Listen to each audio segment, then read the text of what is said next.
एका शेतकऱ्याला 2 मुलं असतात, तर 2 मुलांपैकी एक मुलगा हा पुण्यामध्ये राहतो, कारण पुण्यामध्ये त्या शेतकऱ्याचा चुलत भाऊ राहतो आणि एक मुलगा त्या शेतकऱ्याकडे म्हणजेच गावातच राहतो. तर दोघांचेही तो शेतकरी लग्न करून देतो आपल्या मुलांचे आणि जो मुलगा पुण्यामध्ये राहतो त्याला सुशिक्षित अशी मुलगी बघतो आणि जो खेड्यात राहतो त्याला आपली साधारण शिकलेली मुलगी बघतो आणि दोघांचेही चांगले लग्न लावून देतो आणि तो आपली बायको घेऊन पुण्यामध्ये सेटल होतो आणि हे खेड्यागावात राहणारी जी सून आहे ती आपल्या शेतकऱ्याजवळ असते. तर शेतकऱ्याजवळ असते तर मग काय होते माहिती आहे का, एके दिवशी पुण्यामध्ये नातेवाईकाकडे त्यांचं लग्न असते, नातेवाईकाच्या मुलाचं. तर लग्नामध्ये हे खेड्यावरची मंडळी जाते लग्नाला गेल्यानंतर लग्न वगैरे आटोपल्यानंतर ते शेतकरी मुलगा मोठा राहते म्हणून आपल्या लहान मुलाला घेऊन त्या मोठ्या मुलाच्या घरी जातो मुक्कामाडी, सर्वजण पाहुणे घेऊन. तर पाहुणे असतात जवळजवळ 7-8 जणं, म्हणजेच शेतकऱ्याची बायको, त्याचा मुलगा, ती लहान सून, त्याच्यानंतर तो पुतण्याची बायको, असे 7-8 जणं पाहुणे असतात. 7-8 जणं गेल्यानंतर काय ते काय होतं, मुक्काम केल्यानंतर रिसेप्शन असतं दुसऱ्या दिवशी, त्याच्यामुळे 2 दिवस त्यांचा मुक्काम असतो.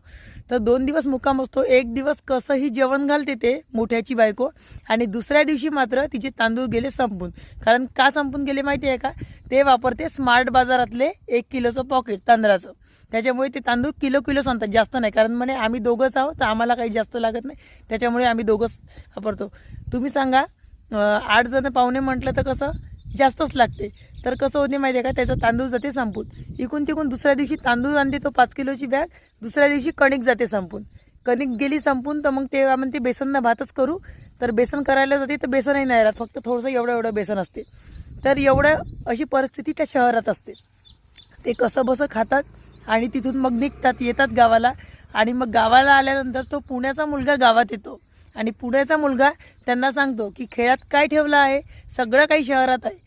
तर त्यावेळेस आमचा शेतकरी त्या मोठ्या मुलाला इतकं भयानक असं उत्तर देतो की तुझ्या शहरात काय आहे, तुझ्या घरी आलो 2 दिवस राहिलो तर तुझ्या बायकोनं पोटभर जेवूसुद्धा घालू शकली नाही. ते 1-1 किलो तुम्ही तांदूळ आणता आणि आमच्या घरी बघ 100 पाहुणे आण, आत्ताही 100 पाहुण्याची सोय आहे माझ्या घरी आणि माझी अशिक्षित सून असेल तरी चांगला रुचकर असा स्वयंपाक बनवते आणि सगळ्यांना घालते, अशी तिची ताकद आहे. तर असं आहे मंडळी ती कहाणी पुण्यातल्या सुशिक्षित मुलाची आणि खेड्यावरच्या अशिक्षित मुलाची.